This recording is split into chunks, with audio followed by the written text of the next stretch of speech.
Hello friends, আজকে বানিয়ে দেখাবো ব্রেড রেসিপি। এখানে 3টা ব্রেড নিয়ে নিয়েছি, সেদ্ধ করা আলু, পেঁয়াজ কুচি, লঙ্কা কুচি, টমেটো কুচি সব নিয়ে নিয়েছি। এবার বেসন, স্বাদমতো লবণ, জিরা গুঁড়ো, হলুদ গুঁড়ো সব দিয়ে হালকা বেটার বানিয়ে নেব। এবার সেদ্ধ করা আলুগুলো সব মশলা দিয়ে মেখে নেব। মেখে নিয়ে ব্রেড কেটে নিয়েছে তার উপরে ভালো করে লাগিয়ে নেব। দিয়ে কেটে রাখা আরেকটা ব্রেড তার উপরে দিয়ে দেবো, দিয়ে ভালো করে চিপে নেব। চিপে দিয়ে হালকা বেটার মাখিয়ে নেব। এবার তাওয়াতে তেল দিয়ে দেব। তেল দিয়ে এপাশ ওপাশ করে ভালো করে ভেজে নেব। সুন্দর করে চিপে চিপে ভাজতে হবে। এরকম করে সবগুলো ভেজে নেব।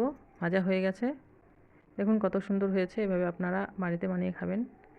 আর এরকম টিফিন কিন্তু বাচ্চাদের দিলে খুবই পছন্দ করবে। Thank you.